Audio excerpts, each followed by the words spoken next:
let it bang, bang. Hello students, कैसे हो बच्चे आप सभी? I hope all are fit and fine. Student, ये हमारी फर्स्ट वीडियो है जो वैल्यू एडेड मेथड के न्यूमेरिकल से रिलेटेड है। ठीक है, इस वीडियो में हम कोशिश करेंगे कि 10 to 15 जो न्यूमेरिकल है वो सॉल्व कर सकें।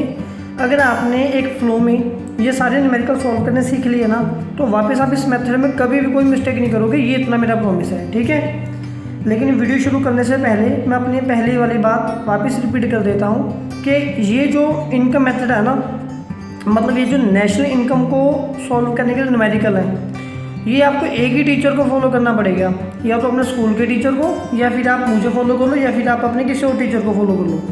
अगर आप 2-3 टीचर को साथ लेके चलोगे तो आपको काफ़ी ज़्यादा कन्फ्यूजन रहेगी। ठीक है, तो चलिए ठीक है, अभी हम इसको शुरू कर रहे हैं। तो वैल्यू एडेड मेथड, पहले सबसे पहले हमें कुछ टर्म्स गिवन है। देखिए, पहले ना मैं आपको वैल्यू एडेड मेथड समझा दूँ। आपने अपनी कॉपी के हर पेज पे आपने ये वाला जो चार्ट है ना, ये बना के रखना है। अब ये चार्ट के क्या फीचर है वो मैं आपको समझा देता हूँ। देखिए, वैम मतलब कि सिंपल लैंग्वेज में आपको याद रहेगा, वैम मीन से वैल्यू एडेड मेथड। ठीक है, वैम मीन से वैल्यू एडेड मेथड हमारे पास। अब इसके बाद मैंने सबसे पहले लिखा कि वॉइस। आपको ये ना बस वॉइस से ही सारा न्यूमेरिकल सॉल्व हो जाएगा। जब हम वैल्यू एडेड मेथड को सॉल्व करेंगे तो हमारे पास क्या आएगा, हमारे पास GDP MP आएगा। ठीक है, आपने क्या करना, वॉइस को तो आप याद रख सकते हो, कोड वर्ड है। VO का मतलब है वैल्यू ऑफ आउटपुट, फिर IC मीन टू से माइनस इनपुट कॉस्ट या फिर इंटरमीडिएट कॉस्ट जो भी आपके पास रहेगी। ठीक है, तो पहले तो वैल्यू ऑफ इनपुट आपने फाइंड करना है। इस पूरे न्यूमेरिकल में आपने फाइंड करना होगा कि आपके पास क्या वैल्यू ऑफ आउटपुट कहीं भी यहाँ पे गिवन है। अगर वैल्यू ऑफ आउटपुट गिवन है तो सही है, अगर वो नहीं गिवन तो वैल्यू ऑफ आउटपुट के हमारे पास कंपोनेंट होते हैं sale plus change in stock. फिर आपने सेल ढूंढनी है और चेंज इन स्टॉक ढूंढना है। अब सेल दो तरह की होती है, एक डोमेस्टिक होती है और एक एक्सपोर्ट होती है। इन दोनों को ऐड करना है हमने, दोनों को प्लस करके ओवरऑल सेल बन जाती है। ठीक है, फिर चेंज इन स्टॉक का फॉर्मूला हमारे पास क्या होता है, closing stock minus opening stock. मतलब कि देखिए, आपने ना सारा कुछ प्लस माइनस नहीं करना, पहले आपने इनमें से ये चीज़ें फाइंड करने की कोशिश करनी है। उन्होंने हमें बोला क्या फाइंड कीजिए value added by firm A and firm B। ठीक है, पहले हम फर्म A की जो वैल्यू एड है हम वो फाइंड करेंगे। क्लियर है, ये यहाँ तक तो किसी को कोई प्रॉब्लम नहीं होगी। तो जब हम इसका सोल्यूशन फाइंड करेंगे, सबसे पहले हम फाइंड करेंगे कि value added by firm A।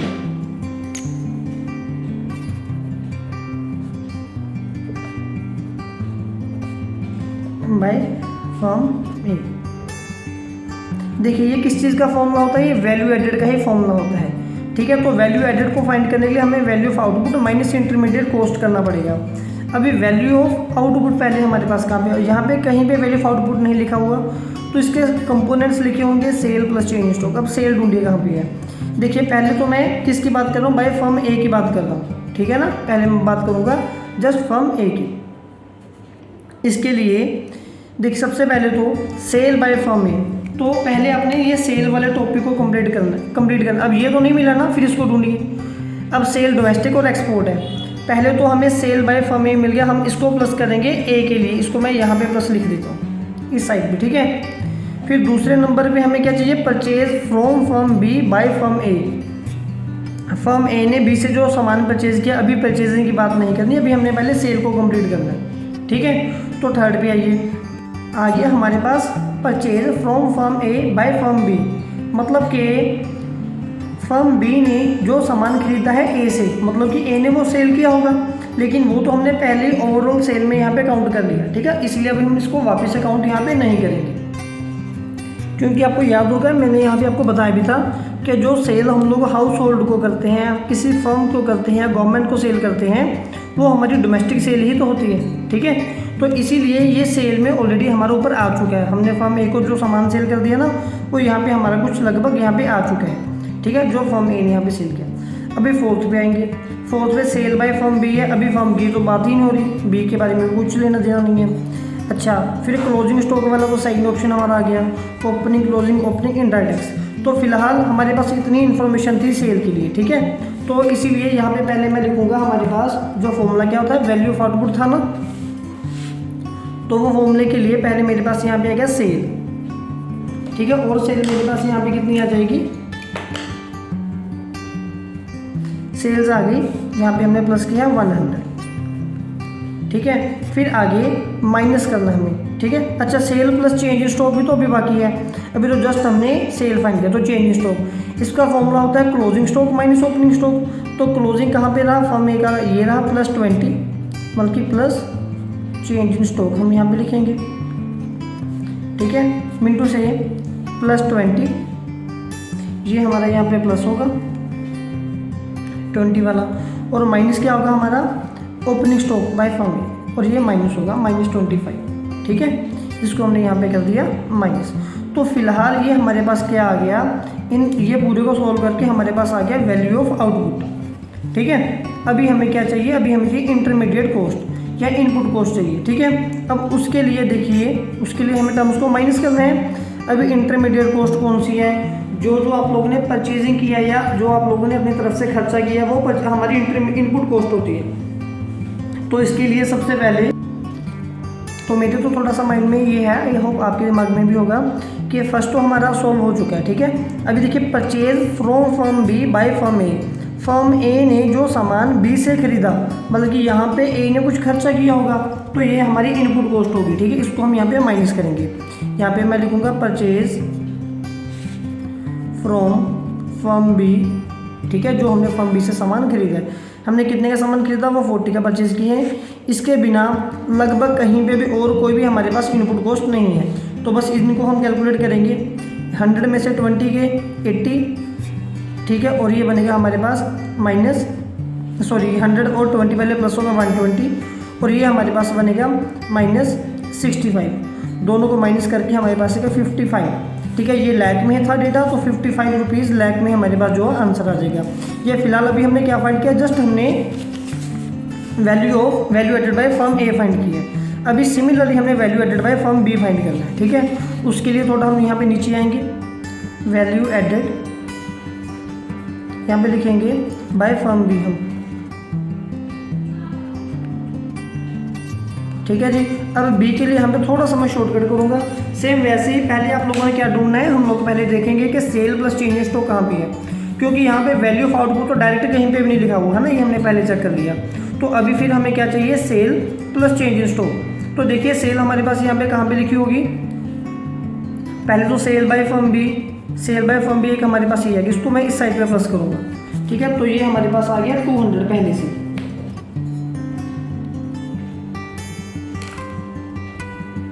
अब इसके बाद 200 यहाँ पे लिख दिया मैंने, ये क्या, ये हमारे पास सेल आई है।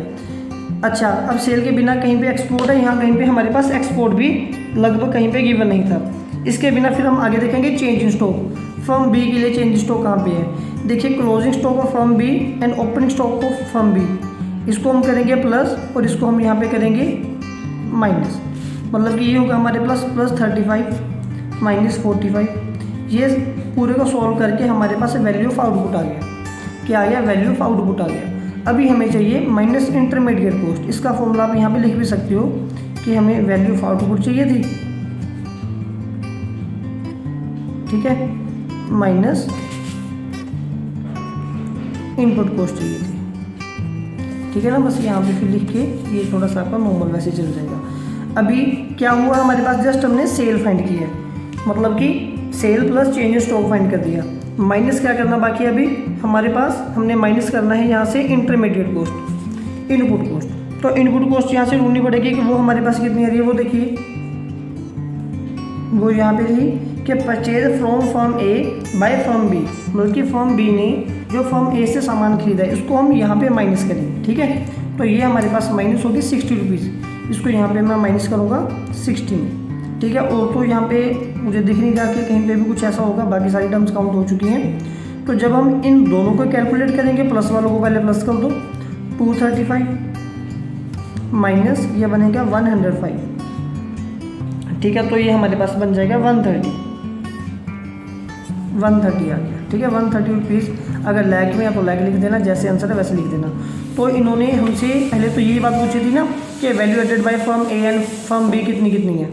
तो value added by firm A हमारे पास आ गया 55 और फर्म बी आ गया 130। अब इसके बाद हमने फाइंड करना gross value added at factor cost या फिर जीडीपी एट एफसी कि पूरी इकोनॉमी में बताइए कितनी वैल्यू ऐड हुई है और वो भी फैक्टर कॉस्ट पे ऐड हुई है। मैंने ना आपको इंट्रोडक्शन में बताया था कि जब भी हम वैल्यू एडेड मेथड को लगाएंगे, ठीक है, और जब हम ये वॉइस को सॉल्व करेंगे ना, तो हमारे पास क्या आंसर आएगा, हमारे पास GDP एट MP आएगा।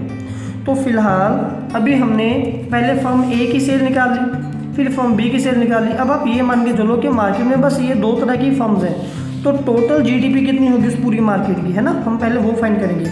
तो अभी हम यहाँ पे लिखेंगे gross value added at factor cost, ठीक है। तो मतलब कि फ़िलहाल पहले तो हम लोग GDP एट MP फाइंड करते हैं दोनों फर्म्स की।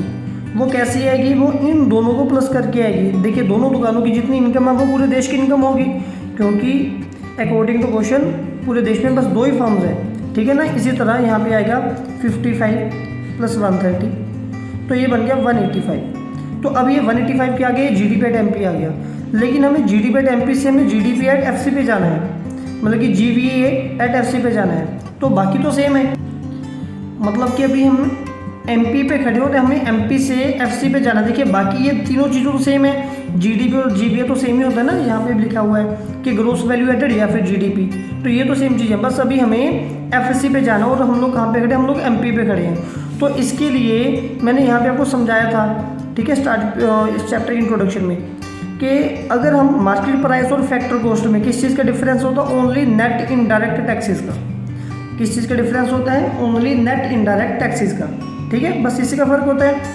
अब यहाँ पे देखिए क्या कहीं पे नेट इनडायरेक्ट टैक्स गिवन है, यहाँ पे कहीं पे भी नेट इनडायरेक्ट टैक्स गिवन नहीं है। फिर उसके बिना हम लोग ढूंढते हैं इनडायरेक्ट टैक्स माइनस सब्सिडी, ये इसके भी इक्वल होता है। फिर कहीं पे इनडायरेक्ट टैक्स लिखा वो लास्ट में लिखा हुआ है इनडायरेक्ट टैक्सेस, ठीक है। तो फिर हमें अब ये तो मिल गया, अगर सब्सिडी नहीं है तो वो 0 होगी, उसको 0 मानना पड़ेगा। अब ये देखो कि इसको प्लस करना है, इसको माइनस करना है। देखिए हम मार्केट में खड़े और हमने घर पे जाना है। जब आप घर पे जाओगे तो आपके जो टैक्सेस हैं वो माफ़ हो जाते हैं। ये स्टोरी बना के मैंने ऐसा समझाया था आप लोगों को, है ना। अगर आप लोग FC पे जाओगे तो आपके टैक्सेस जो हैं वो माफ़ हो जाएंगे। यहाँ से भी हमें MP से FC पे जाना है, तो आपके जो इनडायरेक्ट टैक्सेस हैं वो हम क्या कर देंगे, वो माइनस कर देंगे। मतलब कि यहाँ से भी हम क्या करेंगे, इनडायरेक्ट टैक्सेस माइनस करेंगे, उल्टा आप लोगों को सब्सिडी मिलेगी। लेकिन सब्सिडी तो हमें यहाँ पे गिवन ही नहीं है, ठीक है ना। तो ये माइनस कर दी हमने यहाँ से 30, क्योंकि ये 30 है हमारे पास, -30 किया तो हमारे पास आंसर आएगा ₹155 लाख, ठीक है। ये फर्स्ट न्यूमेरिकल पे मैंने थोड़ा सा ज़्यादा टाइम लगा दिया, बाकी जैसे जैसे हम करेंगे आपका फ्लो अच्छे से बन जाएगा। नेक्स्ट है न्यूमेरिकल नंबर 2 हमारे पास, उसमें हमें काफ़ी कुछ गिवन है, बिल्कुल कन्फ्यूज नहीं होना। देखिए value of output directly given है, ठीक है। अगर ये प्राइमरी सेकेंडरी टर्शियरी 3 सेक्टर की हमें गिवन होगी, फिर इनको डायरेक्ट हमें ऐड करना है, ठीक है। या तो ये सारी ऐड होंगी, सारी माइनस होंगी। तो हमने फाइंड करना है gross value added at market price, उसके बाद फाइंड करना है नेशनल इनकम। इसके ऊपर हम बाद में आएंगे, पहले इससे निपट लेते हैं, ठीक है ना। वैल्यू एडेड मेथड हमारा कंटिन्यू हो रहा है। तो इसका फॉर्मूला हमारे पास क्या था, मैंने वो इसे समझाया था आपको, है ना। वो यहाँ पे था कि value of output minus input cost. अभी वैल्यू ऑफ आउटपुट तो आपको डायरेक्ट गिवन ही है, ठीक है, मतलब कि वो तो हमें बड़ी आसानी से मिल ही गया। आप यहाँ पे लिखोगे वैल्यू ऑफ आउटपुट, ठीक है, फिर माइनस इनपुट कॉस्ट जो आपको माइनस करना है यहाँ से। तो चलिए अभी वैल्यू ऑफ आउटपुट क्या है, वो ये 3 सेक्टर है ना, ये तीनों सेक्टर की प्लस होगी। बल्कि अभी हम यहाँ पे लिखेंगे 800 + 200 फिर प्लस 300, ठीक है। जब इन तीनों को प्लस करेंगे तो वैल्यू ऑफ आउटपुट डायरेक्ट आ गया। अभी आपको फिर कहीं जब ये मिल गया, फिर आपको सेल स्टॉक वगैरह इसमें कंफ्यूज होना ही नहीं, इसको नहीं ढूंढना, ठीक है। अभी बचे इनपुट कॉस्ट। अभी देखिए वैल्यू ऑफ इंटरमीडिएट, ये इनपुट नहीं है, इंटरमीडिएट है। इनपुट ज़्यादा होता है, इंटरमीडिएट कम होता है। अभी फिलहाल पहले हम इन तीनों को प्लस करेंगे, मतलब कि माइनस करने के लिए प्लस करेंगे। ये इंटरमीडिएट जो है ये माइनस होगी, ठीक है ना, कि इंटरमीडिएट कॉस्ट थोड़ी कम होती है, इनपुट कॉस्ट ज़्यादा होती है। इसमें कुछ और चीज़ें भी ऐड हो सकती है। फिलहाल तो पहले हमने इन तीनों को प्लस करना है, क्योंकि इन तीनों को हम साथ में माइनस करेंगे। तो फिलहाल इन तीनों को माइनस कर दीजिए। यह 400, 100 एंड 500 ये तीनों होगी नेगेटिव, ठीक है। मतलब कि यहाँ पे 400 + 100 और प्लस 50। अब आगे देखते हैं क्या कहीं पे कुछ और हमारे पास है जो इनपुट कॉस्ट हो। इनडायरेक्ट टैक्सेस की बात अभी हमने इस फॉर्मूले के अकॉर्डिंग नहीं करनी, ठीक है ना। फिर कंजप्शन फिक्स्ड कैपिटल डेप्रिसिएशन को बोलते हैं। फिर आगे इनकम फ्रॉम अब्रोड है, टू अब्रोड है, सब्सिडीज़ है। अभी फिलहाल कुछ नहीं है, तो बस इतना ही था। तो इन तीनों को खाली जब हम प्लस करेंगे तो प्लस करके हमारे पास बनेगा 1300, ठीक है। फिर जब हम इन तीनों को प्लस करेंगे 500, 550। फिर जब हम इनको माइनस करेंगे तो हमारे पास आएगा 750। तो फिलहाल जो gross value added at market price है वो तो हो गया 750 रुपीज़, ठीक है ना, वो अगर रुपीज़ 750, अब ये लाख में करोड़ में वो वैसे आ जाएगा। अभी फाइनली सेकंड हमें जाना है नेशनल इनकम के ऊपर। देखिए कभी कभार एग्जाम में डायरेक्ट नेशनल इनकम लिख देते हैं, इसको रट्टा लगा लो। नेशनल इनकम की शॉर्ट फॉर्म होती, मतलब कि ऐसी फॉर्म होती है NNP एट FC। ये अपने बुक पे लिख के रख लो, आप लोग पक्का कंफ्यूज होगे, भूल जाओगे, ठीक है। जब भी नेशनल इनकम फाइंड करने के लिए बोलेंगे तो हम फाइंड करेंगे net national product at factor cost. Clear है? तो चलिए अभी हमें जाना है NNP एट FC पे जाना है। और अभी हम लोग खड़े कहाँ पे हैं? हम लोग अभी खड़े हैं, ये क्या फाइंड हुआ हमारे पास, ग्रोस वैल्यू एडेड, मतलब कि GDP एट MP पे हम आ गए। एक तो हमें G से N पे जाना है, ठीक है। तो सबसे पहले ये 750 को मैं ऐसे लिख के रखूँगा। ग्रोस से जब आप लोग नेट पे जाना चाहते हो, आपको जाना नेट पे है ना, तो इसमें किन चीज़ों का डिफरेंस आता है? देखिए ग्रोस और नेट में चेंज होता है ओनली डेप्रिसिएशन का।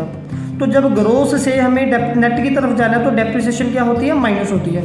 अब यहाँ पे ग्रोस ढूंढिए कहाँ पे है, ऊपर के देखिए ये टर्म तो सॉल्व होगी, इसको वापस नहीं देखना, ठीक है। अब ये जो कंजप्शन ऑफ फिक्स्ड कैपिटल है ना, ये डेप्रिसिएशन का दूसरा नेम है।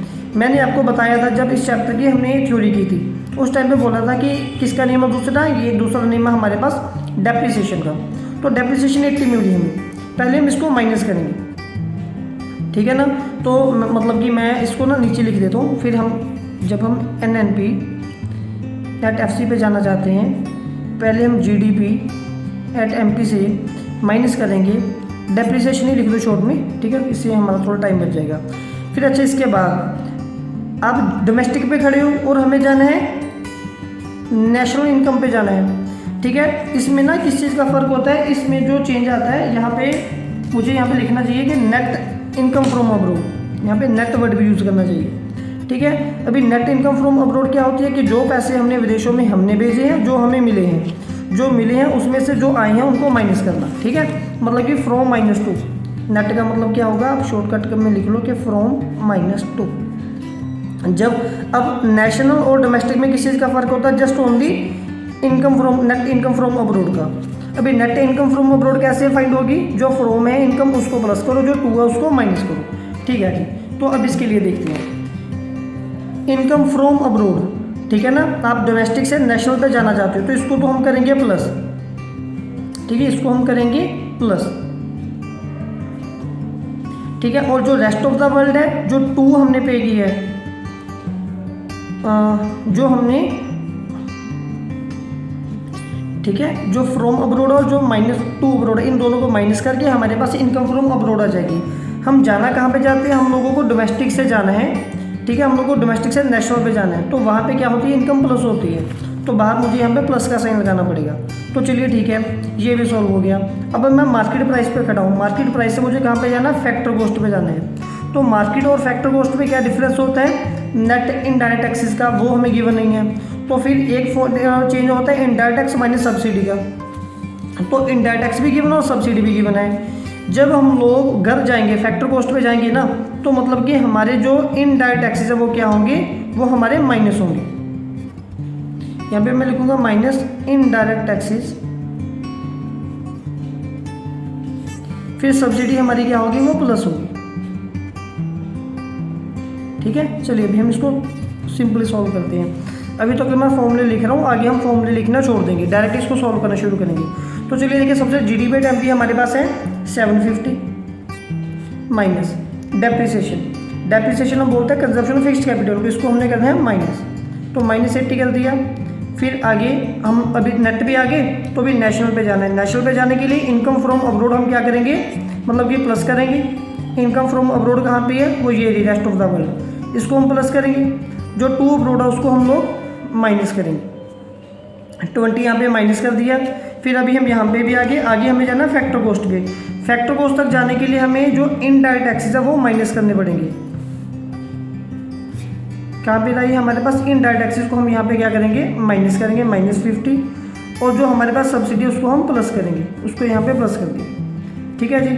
अब ये देखिए, ये बनेगा 750 -80 प्लस माइनस -10 -50 + 20। अभी जो टर्म्स प्लस है वो उनको प्लस करो, जैसे इन दोनों को प्लस कर दो 770, जो माइनस अब इनका प्लस करो 90, 140, साइन आई का नेगेटिव। अब इन सब का माइनस कर दो तो 630 हमारे पास आंसर आ गया। ये आपके पास आपका फाइनल। नेक्स्ट न्यूमेरिकल नंबर 3 है हमारे पास। इसमें देखिए हमें ये वाला जो डेटा गिवन है रुपीज़ लाख में, हमें जो डेटा गिवन है हमें फाइंड करना है value added by firm A and firm B.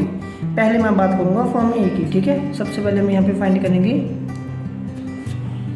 Value added by firm ए, ठीक है।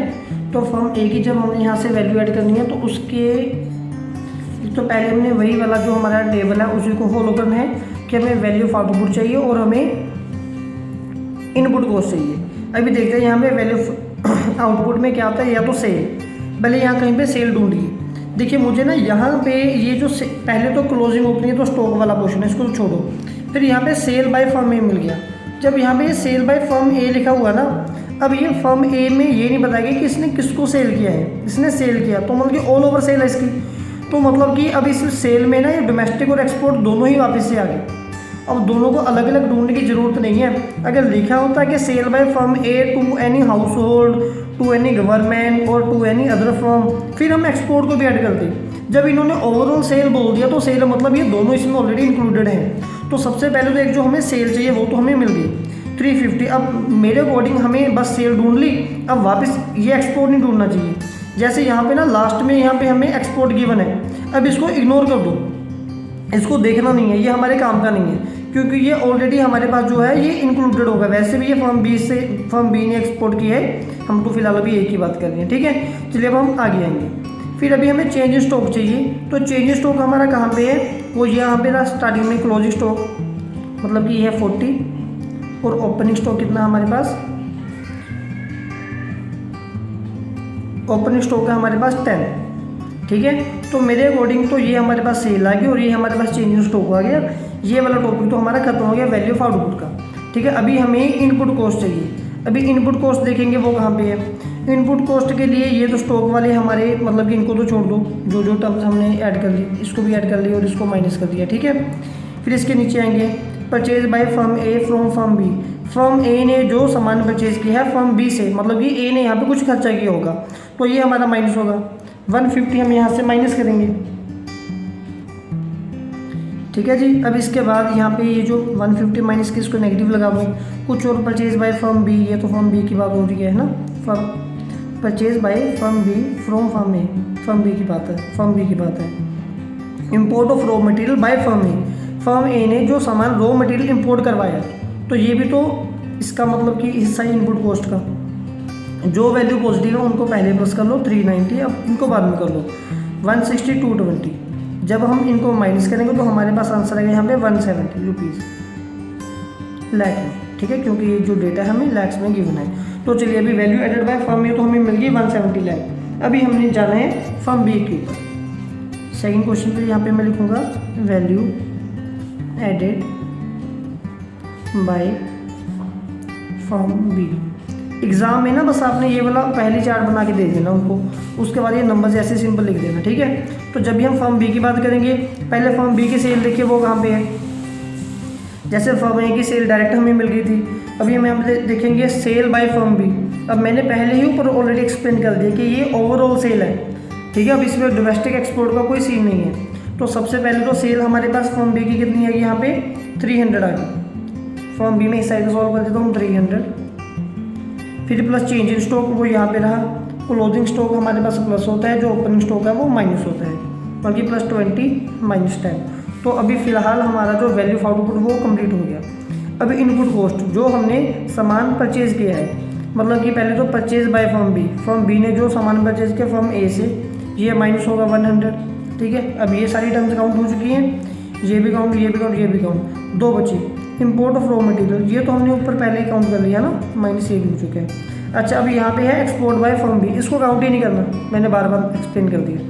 तो जब हम अब इनको आगे सॉल्व करेंगे तो ये बन गया 320 माइनस 110 हमारे पास, ठीक है। और जब हम इन दोनों का माइनस करेंगे तो आएगा आंसर 210 रुपीज़, 210 लाख रुपीज़ ही हमारे पास इस न्यूमेरिकल का जो है वो आंसर आ गया। ये तो काफ़ी आसान है, इसको तो आप टिप्स भी सॉल्व कर दोगे। तो आपने वैल्यू एडेड फाइंड करनी है बाय फर्म एक्स, ठीक है। फर्म एक्स का ये डेटा गिवन है तो वैल्यू एडेड का हमारे पास क्या फॉर्मूला है, वैल्यू एडेड मेथड हमें क्या बोलता है कि value of output minus input cost, यही तो हमने यहाँ पे लिखा हुआ है ना। तो बस हम जल्दी से फटाफट इसको सॉल्व कर देंगे, ठीक है। सबसे पहले देखिए वैल्यू ऑफ आउटपुट आपके पास क्या है, एक तो जो सेल है उसको हम प्लस, अब सेल में एक्सपोर्ट वगैरह सारा कुछ आ गया, तो सेल में इसके बिना और कुछ हमें है भी नहीं, तो फिलहाल मैं लिखूँगा 600, ठीक है। तो एक्सपोर्ट वगैरह तो कुछ ही नहीं है। फिर आगे चेंज स्टॉक, देखिए चेंज स्टॉक यहाँ पे है, ये लिखा हुआ है, क्लोजिंग स्टॉक प्लस होगा, ओपनिंग स्टॉक हमारे पास माइनस होगा, +40 -10। अभी रह गया इनपुट कॉस्ट। इनपुट कॉस्ट के लिए जो रॉ मटेरियल हम लोग परचेज करते हैं तो वो माइनस होगा, 200 माइनस कर दिया। और क्या माइनस होगा, इंपोर्ट ऑफ रॉ मटेरियल। अब देखिए जब यहाँ पे लिखा ना कि परचेज ऑफ रॉ मटेरियल, मतलब कि जो हमने परचेज किया तो हर जगह से परचेज किया, वो चाहे लोकल डोमेस्टिक चाहे बाहर से, तो अब डोमेस्टिक मतलब कि इंपोर्ट ऑफ रॉ मटेरियल को काउंट करने की ज़रूरत नहीं है, ये ऑलरेडी इसमें काउंटेड है। इसके बिना इंपोर्ट ऑफ मशीन्स, देखिए जो मशीन होती है ना वो ड्यूरेबल गुड्स है।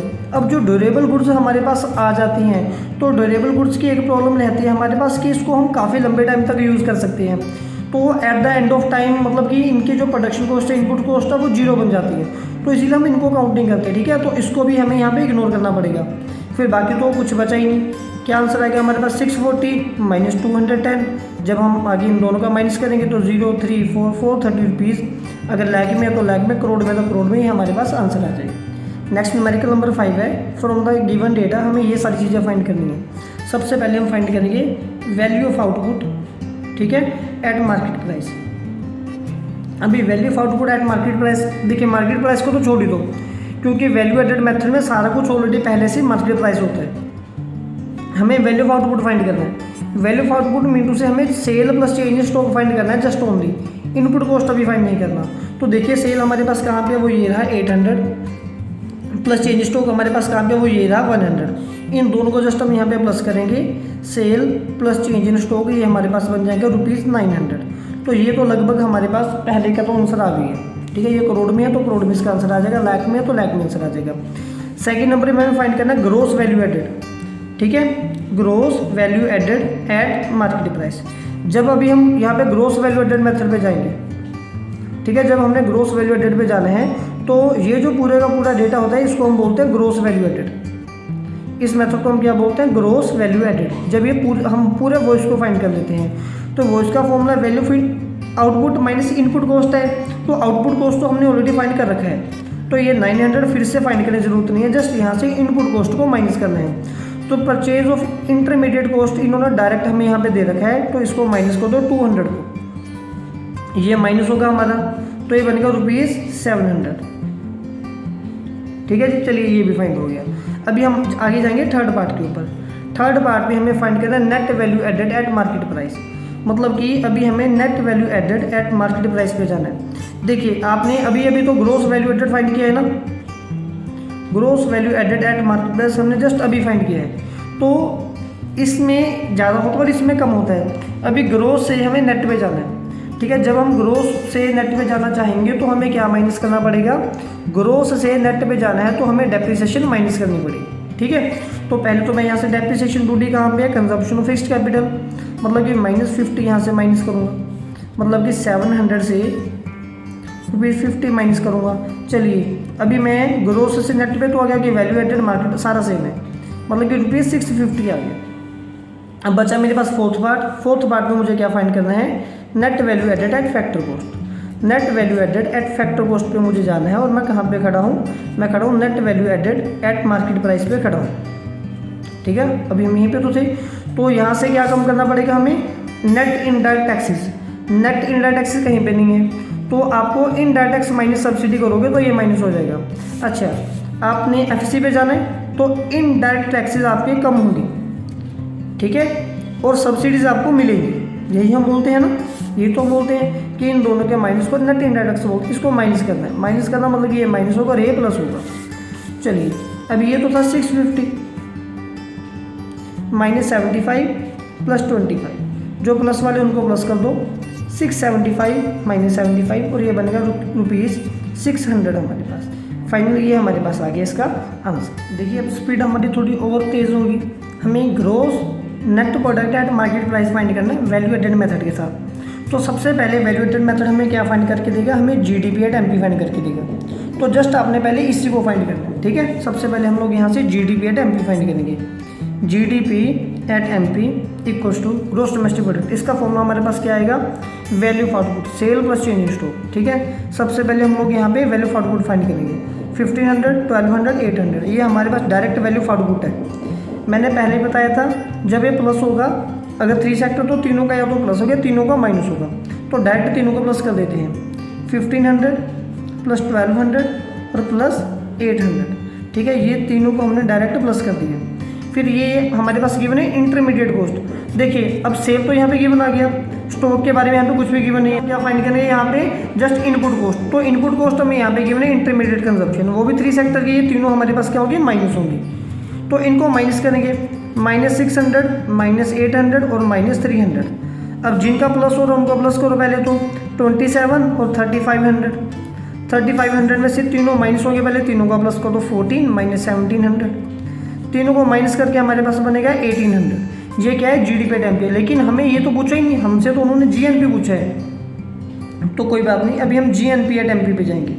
देखिए आपको शिफ्ट होना है जीएनपी एट एमपी पे। कहाँ से आप लोग अब यहाँ से यहाँ पे आना चाहते हो, ग्रोस सेम है, डोमेस्टिक से नेशनल पे जाना है। तो फिलहाल आप क्या करोगे, ये 1800 में आप डोमेस्टिक से नेशनल पे जाना चाहते हो ना, तो net factory income from abroad वो हमें गिवन है, इसको हम प्लस करेंगे, प्लस -30। अब ये प्लस, देखिए बाकी तो बात सारा सेम, बाकी को कोई चेंज नहीं करना। अब ये प्लस माइनस हमारे पास बनेगा यहाँ पे माइनस, जब दोनों को माइनस किया तो बनेगा 1770 रुपीज़। ये हमारे पास इस क्वेश्चन का आंसर आ जाएगा। नेक्स्ट न्यूमेरिकल नंबर 7 है हमारे पास। ये देखिए, ये जिसमें काफ़ी सारे पार्ट्स होते हैं ना, ये न्यूमेरिकल करके तो मज़ा आ जाता है। ये सबसे आसान होते हैं, फ्री के ये मार्क्स दिलवाते हैं। पहले आपको फाइंड करना है value of output at market price. हम यूज़ कर रहे हैं वैल्यू एडेड मेथड। तो वैल्यू एडेड मेथड में मार्केट प्राइस का तो कोई पंगा ही नहीं है। सबसे पहले डायरेक्ट हमें सारा कुछ मार्केट प्राइस में ही गिवन होता है। तो वैल्यू ऑफ आउटपुट आपको फाइंड करना है ना, तो वैल्यू ऑफ आउटपुट का फॉर्मूला क्या है, sale plus change in stock only. तो आपको जैसे सेल ढूंढनी है और चेंज इन स्टॉक ढूंढनी है। देखिए चेंज इन स्टॉक तो पहले ही हमारे सामने आ रहा है, इसको हम बाद में देखेंगे। पहले आपको सेल पे जाना, तो सेल हमारे पास ये आ गई। इसको मैं क्या करूँगा, यहाँ पे प्लस करूँगा, ठीक है, सेल को।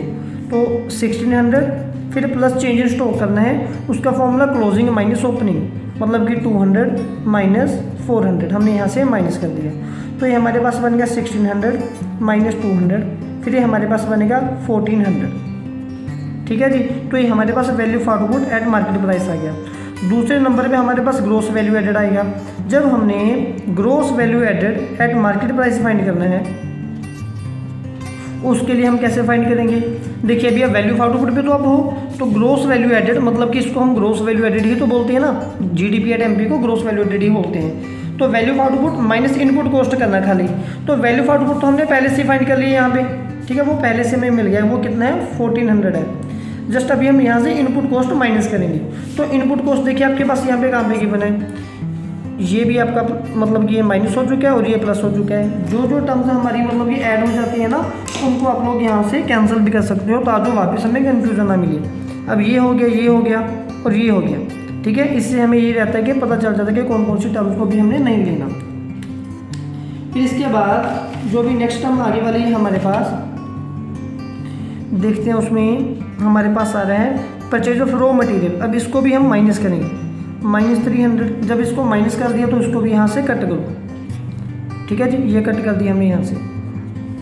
फिर आगे कंजप्शन फिक्स, और तो मुझे कहीं पे दिख नहीं रहा इनपुट कॉस्ट, तो बस ठीक है। ये हमारे पास आंसर आ गया ₹1100, ठीक है, लाख करोड़ जितनी यूनिट में है उतनी यूनिट में आंसर आ गया। थर्ड पार्ट मुझे फाइंड करना है net value added at market price. Net value added at market price, मुझे यहाँ से यहाँ पे आना है। तो बस ग्रोस और नेट में ही चेंज करना है, और तो बाकी सारा सेम है हमारे पास। तो ग्रोस से हम लोग नेट पे कैसे आएंगे, ठीक है। ग्रोस और नेट में जस्ट चेंज होता है डेप्रिसिएशन का ओनली, ठीक है, ये हमने यहाँ भी किया हुआ है। तो ग्रोस से नेट पे जाना तो डेप्रिसिएशन माइनस करेंगे। वो है हमारे पास कंजप्शन ऑफ फिक्स्ड कैपिटल, इसको माइनस कर दो तो 900 रुपीज़ हमारे पास आंसर आ जाएगा। लास्ट नोट लिस्ट हमारे पास आगे बचा है net value added at factor cost. देखिए नेट वैल्यू एडेड तो सेम ही है, बस मार्केट से हमें फैक्टर कॉस्ट पे जाना है। तो फैक्टर कॉस्ट के लिए हम लोग क्या करते हैं, ₹900 है। आप मार्केट में हो ना भी, तो जब आप लोग अपने घर जाना चाहते हो तो टैक्स माफ़ होंगे, सब इनडायरेक्ट टैक्सेस आपके माफ़ हो जाएंगे। प्लस सब्सिडी आपको मिल जाएगी। ठीक है, तो पहले जो प्लस है उनको प्लस करो, 950 माइनस 150, तो ₹800 हमारे पास इस क्वेश्चन का आंसर आ जाएगा। नेक्स्ट है न्यूमेरिकल नंबर 8 हमारे पास, जिसमें हमें net value added factor cost find करना है। मेथड हमारा सेम चल रहा है, वैल्यू एडेड मेथड। ठीक है, चलिए जी, तो सेम हमें वही फाइंड, सबसे पहले देखिए डजंट मैटर इन्होंने हमें क्या बोला है, हम पहले वही फाइंड करेंगे जो हमें हमारे मेथड के अकॉर्डिंग सूटेबल रहेगा। सबसे पहले हम लोग जाएंगे जीडीपी एट एमपी के ऊपर, या फिर gross value added at MP के ऊपर। उसका फॉर्मूला क्या है, वॉइस, मतलब कि पहले VO value of output, value of output देखिए यहाँ पे कहीं पे नहीं गिवन, तो हमें फिर सेल वगैरह में इसके कंपोनेंट में जाना होगा, तो इसके टोटल सेल गिवन है। तो पहले तो आपने total sale 4000 plus change in stock, change in stock देखिए हमारे पास कितना गिवन है यहाँ पे, वह क्लोजिंग माइनस ओपनिंग, तो ये आएगा 700 माइनस 500। ठीक है जी, तो ये हमारे पास क्या आ गया, यहाँ तक ग्रोस वैल्यू एडेड आ गया, मतलब कि sale plus change in stock. फिर आगे हमें फाइंड करना है इनपुट कॉस्ट, ये हमने प्लस कर दिया, जो हमने यहाँ पे इसको कैंसिल करते जाओ साथ साथ। ठीक है, ताकि कोई भी कन्फ्यूज, इसको प्लस किया है, इसको प्लस किया है और इसको माइनस किया है। ठीक है, अब आगे देखिए, जो इनडायरेक्ट सब्सिडीज फिलहाल इनका कोई लेना देना है ही नहीं, फिलहाल तो अभी हमें इनपुट कॉस्ट ढूंढना है, वो लास्ट में रहा यहाँ पे परचेजेस ऑफ रॉ मटेरियल, तो इसको हम यहाँ पे क्या करेंगे, माइनस। ठीक है जी, तो ये यहाँ से हो जाएगा माइनस, तो जो प्लस है उनको प्लस करो 4700, जो माइनस है उनको माइनस करो 1500, और ये बन गया ₹3200। ये gross value added at market price हमारे पास आ गया। ठीक है, अब हमें जाना है net value added factor cost पे, net value added at factor cost पे जाना है। देखिए सबसे पहले तो ना हमें ग्रोस से नेट पे आना है, तो जब हम ग्रोस से नेट पे आते हैं तो हमें क्या चाहिए, जस्ट हमें डेप्रिसिएशन का चेंज है, तो ग्रोस से नेट पे जाना है तो डेप्रिसिएशन माइनस होगी। ठीक है, अब डेप्रिसिएशन डायरेक्ट गिवन है 300, तो इसमें से पहले तो हम क्या करेंगे, 300 कर देंगे डेप्रिसिएशन। ठीक है जी, ये माइनस कर दी। अब इसको माइनस करने के बाद हमें आगे जाना है एमपी से एफसी पे। ठीक है, तो एमपी और एफसी में फ़र्क क्या है, मार्केट प्राइस से फैक्टर कॉस्ट पे आना है। तो पहले इनडायरेक्ट टैक्सेस हमारे माफ़ हो जाएंगे, वो हमें पे नहीं करने, क्योंकि अभी हम लोग हमारे घर जा रहे हैं, मार्केट में नहीं घूम रहे। उल्टा में सब्सिडी मिलेगी प्लस 150, तो जो प्लस हो सकते हैं पहले उनको प्लस कर दो 3350, जो माइनस हो सकते हैं उनको माइनस कर दो। अब दोनों का कंबाइन माइनस हो जाएगा 2850 रुपीज़। ये हमारे पास इस क्वेश्चन का फाइनली आंसर आ जाएगा। नेक्स्ट न्यूमेरिकल नंबर 9 है, इसमें 5 पार्ट्स में गिवन है और ये बड़ी आसानी से सॉल्व हो जाएगी। ठीक है, देखिए सबसे फर्स्ट पार्ट में हमें पहले क्या फाइंड करने को बोला गया, यहाँ पे gross value of output at market price. ठीक है, ये एमपी नीचे आना था। अच्छा, अब वैल्यू ऑफ आउटपुट का फॉर्मूला हमें just sale plus change stock ढूंढना है। सेल हमें डायरेक्ट यहाँ पे गिवन है, चेंज स्टॉक कहीं पे है, वो देखिए डिक्रीज इन स्टॉक हमें गिवन है। ठीक है, तो इन दोनों को हम यहाँ पे जस्ट सॉल्व करेंगे। पहले सेल, फिर चेंज इन स्टॉक नहीं है, इस पर डिक्रीज इन स्टॉक है। डिक्रीज इन स्टॉक मतलब ये अपने आप में एक नेगेटिव सिंबल हमें देने की कोशिश कर रहा है। ठीक है, तो इसको हम यहाँ पे क्या करेंगे, माइनस करेंगे। जब हमने इनको माइनस किया तो हमारे पास आंसर आएगा ₹96,000। ठीक है जी, यहाँ पे हमारे पास ये आंसर आएगा। तो ये क्या आ गया हमारे पास answer, gross value added at market price, क्योंकि डायरेक्ट ये तो पहले से हमें ग्रोस में आंसर होता है और मार्केट प्राइस में होता है। अब हम इसके बाद जाएंगे gross value added at market price के ऊपर। जब हम सेकंड नंबर पे जाएंगे gross value added at market price के ऊपर, तो उसके लिए हमें क्या देखना है, ये पूरा इंटायर फॉर्मूला, क्योंकि यही तो ग्रोस वैल्यू एडेड मतलब कि जीडीपी एट एमपी हमें देता है। तो इसमें से हमने वैल्यू ऑफ आउटपुट को पहले से फाइंड कर लिया, वो तो हमारे पास पहले से आ गया। अभी हम इसमें से जस्ट क्या माइनस करेंगे, हम यहाँ से माइनस करेंगे इनपुट कॉस्ट। ठीक है, अभी इनपुट कॉस्ट देखिए हमारे पास यहाँ पे कहाँ पे आएगी, जब हम परचेज फ्रॉम अदर स्टॉक कर रहे हैं। आपने इसको प्लस कर दिया, ये रेड के साथ मैं हाईलाइट कर देता हूँ, इसको आपने प्लस कर दिया, अब इसको छोड़ दो, इसको माइनस कर दिया, अब इसको भी छोड़ दो। ठीक है, परचेज फ्रॉम अदर फर्म्स, जब हम बाकी फर्म से माइनस करेंगे तो ये हमारी इनपुट कॉस्ट है, इसको भी हमें यहाँ पे माइनस करना पड़ेगा। ₹55,000 ये माइनस होगी। फिर एक्सपेंडिचर ऑन पावर और फ्यूल के ऊपर जो हमें खर्च। अब देखिए इसकी ना छोटी सी बड़ी प्यारी सी स्टोरी है। अगर तो आपको डायरेक्ट यहाँ पे इंटरमीडिएट कॉस्ट लिखा होता तो इंटरमीडिएट कॉस्ट में ना वो सारा कुछ आ जाता है। ठीक है, बिजली का खर्चा, पेट्रोल का खर्चा, बिल्डिंग का खर्चा, किराए का खर्चा, जो भी है।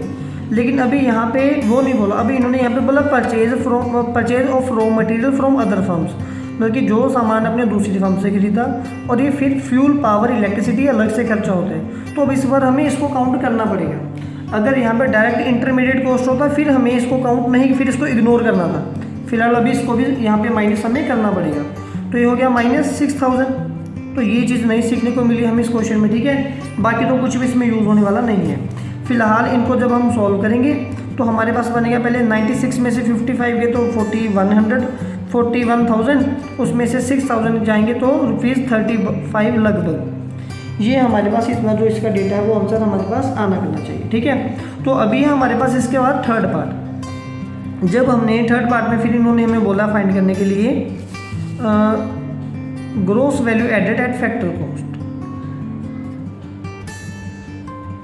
ठीक है। अब यहाँ से यहाँ पे जाना है तो जस्ट वो तो इतनी बार तो अब हमने कर लिया है ना, अभी ये मैं भी एक्सप्लेन कर करके थक चुका हूँ। तो जस्ट आपको क्या करना है, इनडायरेक्ट टैक्स यहाँ से माइनस करनी है और सब्सिडीज प्लस करनी है, ठीक है जी। तो 2000 माइनस होगा, 1800 हमारा यहाँ पे प्लस होगा, तो ये बनेगा 35,000, ठीक है। इन दोनों को माइनस किया तो -200 बचेगा, मतलब कि 34 रुपीज़, ठीक है जी। अभी हम आगे जाएंगे फोर्थ पार्ट के ऊपर। फोर्थ पार्ट में हमें फाइंड करना है net value added at market price. फिर आगे देखिए ये जो फोर्थ पॉइंट है ना, मतलब कि ये मुझे लगभग थर्ड पार्ट के साथ इसका मैच दिख रहा है। देखिए ये gross value added at MP और ये net value added at MP है। तो इसको ना मतलब कि मैं थर्ड नहीं सॉरी सेकंड पार्ट से मैच खा रहा है। इसको सॉल्व करने के लिए मैं सेकंड पार्ट को उठाऊंगा रेदर देन थर्ड पार्ट को, ठीक है। तो पहले सेकंड पार्ट में इसके साथ क्या चेंज है, यहाँ पे मैं लिखूँगा gross value added at market price minus, जब ग्रोस से हमें नेट पे जाना है तो क्या चेंज आता है हमारे पास, डेप्रिसिएशन है। डेप्रिसिएशन ग्रोस से नेट पे जाने के लिए माइनस होती है, ठीक है। तो मैं यहाँ से डेप्रिसिएशन माइनस करूँगा। डेप्रिसिएशन हमें यहाँ पे कितनी गिवन है, कंजप्शन ऑफ फिक्स्ड कैपिटल 300 है, ठीक है। तो ये 300 यहाँ से माइनस हो जाएगी, ठीक है। और इस सेकंड नंबर पे हमारे पास कितना था 35,000, उसमें से 300 माइनस कर दो, 34,700 रुपीज़ हमारे पास ये आंसर आएगा फोर्थ पार्ट। फिर फिफ्थ पार्ट में हमें net value added at factor cost पे जाना है, ठीक है। देखिए net value added at factor cost, market price से हम जाएंगे, ये तीनों तो सेम है, मार्केट से फैक्टर पे जाना, बस क्या होगा इनडायरेक्ट टैक्स सब माइनस होंगे और सब्सिडी प्लस होगी, ठीक है। तो पहले हम इसको ऐसे लिख के रखेंगे, मतलब कि net value added at market price. इसमें से हम फैक्टर कॉस्ट पे जाने के लिए पहले तो इनडायरेक्ट टैक्सेस को क्या करेंगे, माइनस करेंगे, ठीक है। हम यहाँ पे करेंगे इनडायरेक्ट टैक्सेस को माइनस और सब्सिडी को यहाँ पे करेंगे प्लस। सब्सिडीज है हमारे पास 1800, इसको करेंगे प्लस, मतलब कि सब्सिडी लिख देते हैं यहाँ पे, ठीक है। बस अभी वैल्यू पुट कर दो, net value to market price है 34,700 माइनस इनडायरेक्ट टैक्सेस हमारे पास गिवन है 2000 और ये है प्लस 1800, ठीक है। ये बनेगा दोनों को 34,700 माइनस 200, ये बनेगा 34,500 रुपीज़, ये हमारे पास आंसर आएगा। नेक्स्ट न्यूमेरिकल नंबर 10 हमारे पास, ऐसे हम पहले भी कर चुके हैं, ठीक है। इसमें फर्स्ट पार्ट में हमें value of output at market price find करना है, फिर gross value added at market price, net value added at market price, net value added at factor cost. पहले आप इसका खुद आंसर निकाल के देखिए, उसके बाद मैच करना कि आपका आंसर सही है या गलत है, ठीक है। तो चलिए, जब हमने वैल्यू ऑफ आउटपुट निकालना है तो उसके लिए हमारे पास क्या फॉर्मूला होता है, वैल्यू ऑफ आउटपुट का फॉर्मूला है sale plus change in stock, ठीक है। तो अब देखिए आपको ओवरऑल सेल यहाँ पे सबसे पहले गिवन है सेल, ठीक है, प्लस चेंज इन स्टॉक। तो फिलहाल सेल है हमारे पास 1600, अगर आपने सेल देखी तो इसको कट कर दो यहाँ से, ठीक है। फिर प्लस चेंज इन स्टॉक देखिए कहाँ पे लिखा है, वो ये रहा, क्लोजिंग माइनस ओपनिंग हम करेंगे, मतलब कि प्लस 200 माइनस 400 और ये बनेगा हमारे पास 1800 माइनस 400 और ये बनेगा 1400, ठीक है जी। ये क्या आ गया, वैल्यू ऑफ आउटपुट आ गया फर्स्ट पार्ट का आंसर। इसको यहीं तक छोड़ देते हैं। अभी सेकंड में हमने क्या फाइंड करना था, gross value added at market price. क्या फाइंड करना, gross value added at market price, ठीक है। जब हम वैल्यू एडेड मेथड को यूज़ करते हैं तो हमारे पास ग्रोस वैल्यू एडेड या फिर जीडीपी एट एमपी तो आता है, बल्कि उसका फॉर्मूला क्या, voice value of output minus intermediate cost है ना। इसका फॉर्मूला हमारे पास क्या आएगा, value of output minus input cost. ठीक है जी। अभी वैल्यू ऑफ आउटपुट देखिए वो तो हमने पहले फाइंड कर ली कि वो दैट इज 1400। जस्ट अभी इनपुट कॉस्ट देखनी हमने, हमें कहाँ पे गिवन है। एक तो परचेज ऑफ रॉ मटेरियल हमें गिवन दे दिया इन्होंने -300। ठीक है, इसको कट कर देते हैं। और इसके बिना अगर कुछ और आ रहा हो, कंजप्शन फिक्स कैपिटल लगभग, और तो कुछ भी यहाँ पे। अच्छा, जब हमने यहाँ पे वैल्यू ऑफ आउटपुट को सोल्व किया ना, यहाँ पे सेल है, सेल और एक्सपोर्ट। ठीक है, देखिए यहाँ पे नेट एक्सपोर्ट भी गिवन है, इसको इग्नोर कर दिया हमने। इसको इग्नोर क्यों किया है, क्योंकि जब सेल है ना तो सेल में एक्सपोर्ट भी ऑलरेडी इंक्लूडेड होते हैं। ठीक है, इसके साथ ही इंक्लूडेड होते हैं। अगर सेल टू फर्म गवर्नमेंट लिखा होता फिर हमें इसको अलग से ऐड करना पड़ना था। ठीक है, तो चलिए सही है। फिर जब हम इन दोनों को माइनस करेंगे, दोनों को माइनस करके हमारे पास आ गया 1100 रुपीज़। ठीक है, ये हमारे पास gross value added at market price आ गया। थर्ड में अभी हमें फाइंड करना है net value added at market price. तो इसमें और इसमें जस्ट डेप्रिसिएशन का फ़र्क होता है। ठीक है ना, तो हम gross value added at market price minus करेंगे डेप्रिसिएशन, बाकी तो सारा कुछ सेम है। तो ये हमारे पास है 1100। डेप्रिसिएशन हमारे पास है consumption of fixed capital. Consumption of fixed capital हम बोलते हैं 200 को, इसको भी माइनस कर देते हैं। -200 जब किया तो हमारे पास आंसर है ₹900। ठीक है, फिर हमारे पास आ जाएगा फोर्थ पार्ट। थर्ड पे देखिए आप, net value added market price, हमें फैक्टर कॉस्ट पे जाना है। ठीक है ना, तो जब हम फैक्टर कॉस्ट पे जाएंगे तो हम net value added at market price पे खड़े हैं। अब यहाँ पे हमने कैसे जाना, अब यहाँ से हम क्या माइनस करेंगे, पहले तो इनडायरेक्ट टैक्सेस माइनस करेंगे। ठीक है, माइनस इनडायरेक्ट टैक्स हमने माइनस कर दिए, और हम ऐड करेंगे सब्सिडी। सब्सिडी हम यहाँ पे प्लस करेंगे। ठीक है, ये तो काफ़ी बार हमने कर दिया।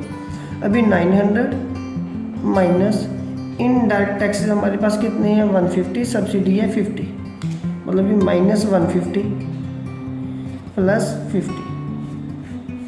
950 में से 150 जाएंगे तो ₹800 हमारे पास बचे हैं। 10th न्यूमेरिकल का ओवरऑल हमारे पास आंसर आ गया।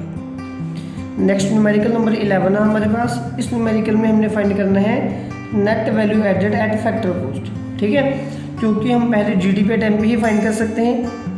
हमारे पास जो भी मतलब ये फॉर्मूला होता है वैल्यू एडेड मेथड का, पहले उसके अकॉर्डिंग मुझे क्या फाइंड करना है, value of output. Value of output मुझे ढूंढना पड़ेगा, ये कहाँ पे है। देखिए, एक तो सेल आ गया मेरे पास, ठीक है, प्लस चेंज इन स्टॉक ढूंढूंगा मैं, तो ये मेरे पास है वैल्यू ऑफ आउटपुट आ गई। फिलहाल सेल की वैल्यू क्या है हमारे पास, 5000 है, प्लस जो चेंज इन स्टॉक मतलब इंक्रीज इन स्टॉक वो हमें गिवन है 750। तो ये वैल्यू ऑफ आउटपुट हमने फाइंड कर दिया। अब आ गया है इनपुट कॉस्ट। ठीक है जी, अब इनपुट कॉस्ट को हम माइनस करेंगे। उसको माइनस करने के लिए देखना पड़ेगा वो कहाँ पे है। देखिए, ये दोनों हमने ऑलरेडी माइनस कर दिए। ठीक है, 5000 को भी हमने माइनस कर दिया, 750 को भी माइनस कर दिया। अभी आपने पहले तो परचेज ऑफ फ्यूल किया फ्रॉम अदर ऑर्गेनाइजेशन, बाकी ऑर्गेनाइजेशन जो आपने फ्यूल परचेज किया ये आपका रॉ मटेरियल हो गया। फिर purchase of raw material from other firms. देखिए, अगर तो direct purchase of raw material लिखा होता ना, यहाँ तक लिखा होता, फिर आपने इसको काउंट नहीं करना था। फिलहाल इन्होंने अदर फर्म की बात की और ये अदर ऑर्गेनाइजेशन की बात की, मतलब ये दो अलग अलग शॉप्स हो गई, तो इन दोनों का काउंट हमें करना पड़ेगा।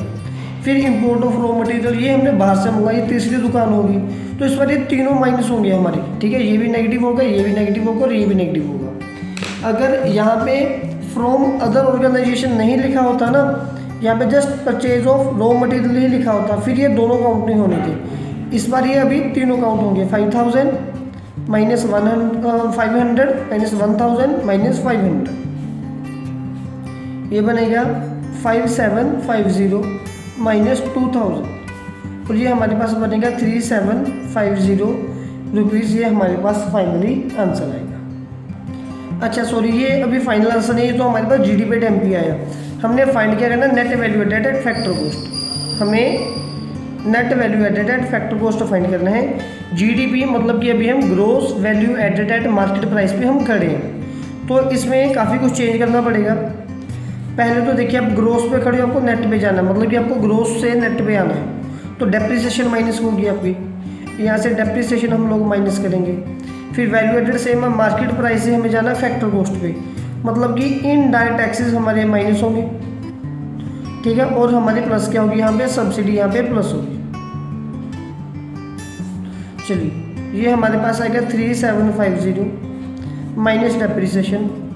डेप्रिसिएशन की वैल्यू हमारे पास आएगी 750 माइनस इनडायरेक्ट टैक्सेस हमारे पास क्या आएंगे, इनडायरेक्ट टैक्सेस हमारे पास 250 प्लस सब्सिडी। सब्सिडी देखिए अगर यहाँ कहीं पे हमें गिवन है, तो अगर नहीं गिवन हो, जैसे सब्सिडी यहाँ पे हमें मिसिंग है, ठीक है। अगर नहीं गिवन होती तो वो जीरो होती है, उसको अपने ऐसे जीरो काउंट करना है, ठीक है, जो चीज़ नहीं गिवन होगी। तो पहले इन दोनों नेगेटिव वालों को प्लस कर दो, तो वो बनेगा 1000। तो आपके पास ओवरऑल आंसर आज का ₹2750। ये फाइनली हमारे पास हमारे क्वेश्चन का आंसर आ गया। नेक्स्ट है न्यूमेरिकल नंबर 12 हमारे पास। अब देखिए इसमें हमें फाइंड करना है value added by firm X and firm Y, ठीक है। तो सबसे पहले वैल्यू एडेड का फॉर्मूला हमारे पास क्या, वही वॉइस है, मतलब कि value of output minus input cost. Value of output का formula sale plus change in stock. पहले तो हम ये देखेंगे, देखिए इसमें ना इन्होंने हमें फिर से वही बात बता दी कि ये बोल रहे हैं कि सेल बाय फर्म एक्स, जो फर्म ए ने जो सेल किया, अब इसने ना सबको सेल कर दी, मतलब कि इसी में गवर्नमेंट है, इसी में सारा कुछ है, तो इसको वापस आपको अलग से ऐड करने की ज़रूरत नहीं है। अगर एक्स की कोई और सेल है तो वो ढूंढने की ज़रूरत नहीं है, इसमें ऑलरेडी जो आपको ओवरऑल सेल है वो गिवन है, ठीक है जी। तो सबसे पहले तो सेल हमारे पास यहाँ पे डायरेक्ट आ गई 200, ये फॉर्मूला मैंने पहले लिख के रखा था 200। अभी हमें ढूंढना है चेंज इन स्टॉक। तो चेंज इन स्टॉक के लिए देखिए अगर आपको कहीं पे यहाँ पे लिखा हुआ मिलेगा, डायरेक्ट गिवन है कि plus change in stock of firm x. अब वो भी हमें गिवन है ₹40 का है, इसको भी कट कर दो, ठीक है। तो ये ₹40 वाला भी हम यहाँ पे ऐसे ऐड करके लिखेंगे माइनस। अब आगे रह गई इनपुट कॉस्ट। इनपुट कॉस्ट देखिए जो रॉ मटेरियल आपको कहीं पे दिख रहा है, ये एक्स का कट हो गया, वाई का भी लेना देना नहीं है, परचेज बाय फर्म वाई है, इसका कोई लेना देना नहीं है, फर्म वाई इन्वॉल्व है, firm Y. Import by firm X, जो फर्म एक्स ने सामान इम्पोर्ट करवाया है, तो ये माइनस होगा क्योंकि ये उन लोगों की इनपुट कॉस्ट है, इसको हम यहाँ पे करेंगे माइनस, ठीक है। इसके बिना और तो कुछ भी नहीं आगे, ठीक है। ये purchase by firm Y from firm X, मतलब कि जो फर्म वाई ने एक्स से परचेज किया, मतलब कि एक्स की सेल है, तो सेल हमने ऑलरेडी ऊपर आगे पहले ही काउंट यहाँ पर करके रखी हुई है, ठीक है। तो इसको वापस काउंट करने की जरूरत हमें कोई भी नहीं है। तो फिलहाल आगे हमारे पास आएगा, ये बनेगा 240 में से अगर 140 जाएंगे तो हमारे पास बनेगा ₹100, ठीक है। अगर लाख करोड़ में जो भी आंसर उसमें आ जाएगा। तो value added by firm X आ गई। नेक्स्ट अभी हमें सेकंड पार्ट में फाइंड करना है value added by firm Y, ठीक है। उसका भी सेम ही प्रोसेस ऐसी रहेगा जो कि हमने अभी सॉल्व किया है। पहले वैल्यू ऑफ आउटपुट हम फाइंड करेंगे, उसका फॉर्मूला हमारे पास आ जाता है sale plus change in stock, फिर आगे माइनस इनपुट कॉस्ट आ जाती है। चलिए अब सेल ढूंढते हैं वाई की कहाँ पे है, ठीक है। देखिए पहले सेल बाय फर्म वाई, अब वाई की भी यहाँ पे डायरेक्ट हमें सेल गिवन है, तो इसको भी हमें वापस से फिर कहीं पे ढूंढने की ज़रूरत नहीं है, ठीक है ना। तो सेल वाला पार्ट हमारा यहाँ पे ऑलरेडी काउंट हो चुके हैं, 1000 को हमने प्लस करना है, तो 1000 प्लस चेंज इन स्टॉक ढूंढनी है।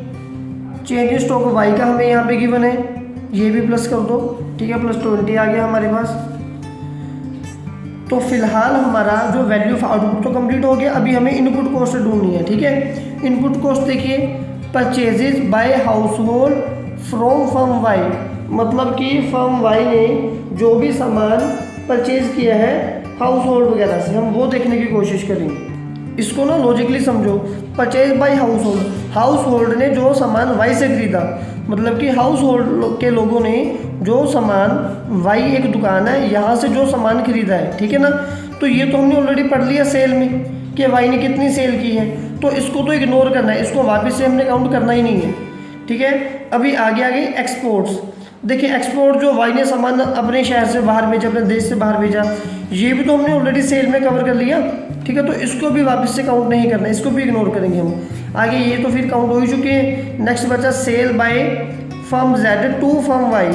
फर्म जेड ने जो वाई को सामान परचेज किया, अभी इसका कुछ लेना देना नहीं है, ठीक है। फिर आगे हमारे पास आएगा purchase by firm Y from firm X, जो फर्म वाई ने जो सामान परचेज किया है कहाँ से, फर्म वाई से, एक्स से परचेज किया। एक तो ये माइनस, अच्छा एक ना ये भी, इसको भी काउंट करना पड़ेगा हमें, इसको हम लोग इग्नोर नहीं कर सकते, ये हमारा माइनस हो गया। अब आगे देखिए, जेड ने जो सामान किसको परचेज सेल किया है, वाई को, मतलब कि जेड एक शॉप है, यहाँ पे वाई एक शॉप है। जेड ने जो सामान वाई को परचेज किया है, सेल किया है, तो वाई ने ये सामान खरीदा होगा, तो ये भी तो इसकी इनपुट कॉस्ट होगी, इसको भी यहाँ पे हमें काउंट करना पड़ेगा, ठीक है। तो ये कितनी है 500, ये भी हमें माइनस करनी पड़ेगी यहाँ से। चलिए इनको भी माइनस कर दो, ठीक है, ये माइनस होगी। फाइनली हमारे पास क्या बचेगा, प्लस वालों को प्लस किया 1020 माइनस 900, तो मतलब कि 120 रुपीज़ लाख करोड़ जो भी है वो हमारे पास इसका आंसर है। ये न्यूमेरिकल बहुत ही मज़ेदार होने वाला है, इसमें काफ़ी कुछ आपको नया सीखने को मिलेगा।